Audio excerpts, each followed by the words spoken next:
Good morning and welcome to the Daily Summation from Kurt's Religion and Politics channels on YouTube and Rumble. I finally managed to get around to the doing my summary of the third chapter of the book by Dr. Noam Chomsky. The book is called Understanding Power, the Indispensable Chomsky, and that is what we're doing today, is talking about that third chapter. Today is Monday, October the 12th of 2020. I am Kurt, and as I say, this is the daily summation from the Kurt's Religion and Politics, various things that I'm doing at this point in time. If you're listening on the podcast, welcome there. I'm going to try and keep the podcast up for as long as I'm able, but that's going to depend on what I'm able to do as far as that's concerned. You won't get to see the charming video. Well, maybe it's not so great, but anyway, there it is. And because I'm really pushing it on time this morning, I'm going to try and kind of jump right in and talk about the third chapter of Dr. Noam Chomsky's Understanding Power, the Indispensable Chomsky. And I'm going to start by talking about the leading question that comes out in the discussion, which is what this chapter basically covers, is a discussion between Dr. Chomsky and some folks that he is talking to. And so it starts out with this question, and the question is sort of why the military arms race, right? And you have to understand that the beginning of this is that that the United States and the rest of the world are sort of still coming out of the Second World War. We're a good part of the way along, but not. It's still pretty well understood that there's some recovery from the Second World War going on as a result of how massive and devastating it was for the world.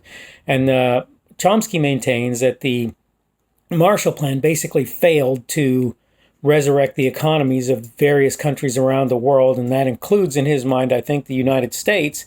And he says that basically the military industrial complex was used to make it so that the incomes of America and other countries remain strong, among other things, and that the military industrial complex, so the military and various industrial components worked together in a way such as to do R&D, and the bill was essentially footed by American taxpayers, which in his mind is why the idea of reducing taxes is not one that you can do. It's not even whether it's a good or a bad one, but he maintained that it was something that you couldn't do because in his mind a good deal of the spending that was going on was related to the Pentagon, so basically the Department of Defense. And so basically, again, the idea is then that the taxpayers were footing the bill for this research and development, which was used to maintain the arms race, and that if it was possible to get benefit for business out of that, profit for business out of that, that was fine. But the point was, in general, that was the thing in his mind that propped up the economy. Most of the stuff, he argues, that was done in that quote work was technological in nature. So it was very much a technological sort of a thing that he argues was happening. And he seems to favor the idea that, in fact, what we need to do by this point, or at least at the time that he was speaking, and keep in mind it was 89, 90 time frame, so somewhere late 80s, early 90s, right? And he seems to be of a mind that what really ought to happen is that the military should be essentially dismantled in the United States, right? And if you ask him what you would have to do to make that happen, he essentially says that we would have to undergo, quote, democratization, which in his mind we do not have in the United States. And I have to tell you, I agree with him, but our reasons are different. I'm not going to get into that because this is not designed to be opinion. This is designed to actually summarize what it was that Dr. Chomsky is saying. So he goes on to say that there's a problem, and the problem is that people are allowing themselves to be dominated by the military and the industry because the government is essentially run by them, and that can't be the case. We sort of then jump to another discussion, and the discussion is essentially Libya as a punching bag to the United States with the intent of using it to cover things that in his mind were illegitimate. And I think there are those many who disagree that were going on in Nicaragua. And so he basically goes on to do that. And he says basically, look, if you look at what happened in Libya, it's sort of a comedy of errors in his opinion. A lot of things that happened there were nothing like surgical or reasonable for a military to do.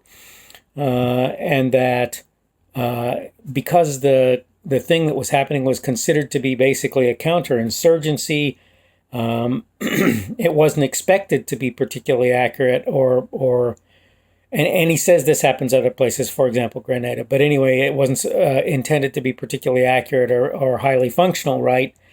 He moves on to talk about the idea that the UN is limited by these entities that he refers to as great powers. And I'm sure in general he means the United States and its allies, but really mostly the United States and the USSR, one can argue Russia, and its allies. But again, I think largely he means Russia.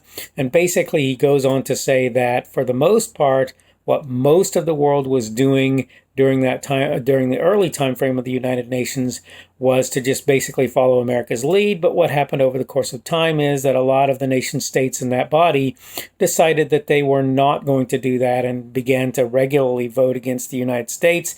I believe that's a fair statement, by the way. Russia actually voted against everybody early on and then sort of fell in line with what everybody was saying. One of the things that he talks about is the idea of how the United States basically handled that, and that was to essentially refer to the acts of the other states in the entity as being involved in a tyranny of the majority, which he says those nation states would refer to essentially as democracy. And the other thing that they tended to do, and there's a fair amount of truth to this again, and that is essentially ignore the edicts, suggestions, and so forth of the United Nations, where various things were concerned in that regard. He talks a little bit about Vietnam, and what he says about Vietnam is that is what he's pretty much maintained all the while, which is essentially that the United States had no business there, in his opinion, that France and others had no business there when they were there, and that Vietnam was sort of fighting for their life, and that they basically destroyed Vietnam, and that it was going to be, he maintains something like a century, I forget exactly how long he says, until Vietnam comes back to, quote, normal. Fact, regardless what actually has happened there, that's sort of what he maintains.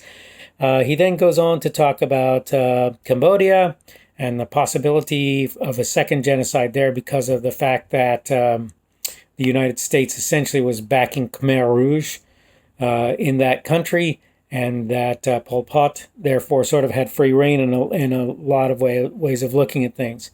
After that, he goes on to a discussion of heroes and anti-heroes, who he considers to be his heroes, who he considers to be anti-heroes, and the fact that anti-heroes are the ones that tend to be set up by the media as the people that you should consider to be heroic in nature. Okay, after that, he goes into a quick discussion with, prompting again on the concept of anti-intellectualism, which he maintains is not really how things work, but even if it was, he doesn't consider that to necessarily be a bad thing. He thinks that there are a lot of people who are doing things that are essentially intellectual pursuits that are not really accounted for doing so. Running out of time here, so quickly he talks about spectator sports and how they are intended essentially, I would say, to dumb down the population. That is, to make it so that they were using them for their sort of intellectual pursuits as opposed to looking at politics, activism, and current events. From there, he goes on to talk about Western European activism and why Canada is who they are at the time that he's talking about. And finally, he moves on to the idea of dispelling illusions, which he then goes on to kind of explain how he thinks it's reasonable to do that. As I say, I'm basically running out of time. And again, this is a packed chapter. It's mostly a discussion-related thing. And the result is what you're going to see out of what I've said, again, is a fast and 30,000 foot view overview of what he actually said, and you really need to read the chapter if you want to understand more about it. All right, I'm basically out of time. You have a wonderful Monday. Again, I should be back again tomorrow, and hopefully we will see you then. Hopefully the rest of your week turns out to be a good one, and you have a wonderful day.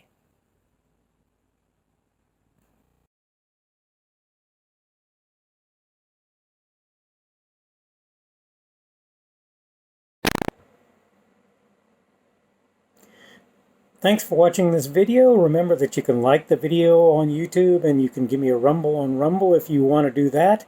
Of course, you can also subscribe to my channel on both YouTube and Rumble. The channel would be Kurt's Religion and Politics. If you want to see more of my content, you can go to various places. The first of those places would be my blog. That's blogs.kpschubert.com, blogs.kpschubert.com. If you want to follow me on Twitter, Parler or Minds.com, you can look for my handle. I am at kpschubert. That is at kpschubert. You can also see my Facebook page. That also is Kurt's Religion and Politics. I have obviously a YouTube and a Rumble account. My page, my channels on those accounts, pages, channels, whatever you want to call them, is Kurt's Religion and Politics. I have also, if you want to support me, a Patreon account. I am Kurt's Religion and Politics there. Thank you for looking at my stuff. Remember, you can subscribe. Remember, you can click notifications on the YouTube to make sure you're notified for new content. Again, thanks for coming to visit my channel. Thanks for watching this video, and you have a great day.